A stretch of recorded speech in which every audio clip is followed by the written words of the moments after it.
আসসালামু আলাইকুম। আমি রুবেল আছি আপনাদের সাথে হাওলাদার লাইফস্টাইলের পক্ষ থেকে। আপনারা যারা ডেনিম প্যান্ট পছন্দ করেন, আমাদের কাছে বিভিন্ন ধরনের ডেনিম প্যান্ট পাবেন। বিশেষ করে মার্জিত রুচিবোধ সম্পন্ন, ফেব্রিক, কালার, ওয়াশ গ্যারান্টি।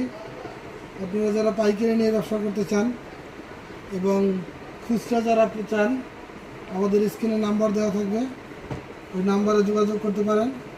এটা একটা লাইট ওয়াশের ভিতরে চমৎকার ফেব্রিক, স্ট্রেচেবল এবং হ্যান্ড ফিলিং অত্যন্ত সুন্দর। তো আপনাদের যাদের এই প্রোডাক্টটা দরকার আছে, যারা নিতে চান, পিছনে দেখেন চমৎকার অ্যাম্বুশ ডিজাইন করা আছে। ব্যাগের লুক, এই ফ্রন্টের লুকটা আমি আপনাদেরকে দেখাইলাম এবং এটা প্রত্যেকটা ওয়াইকে জিপার।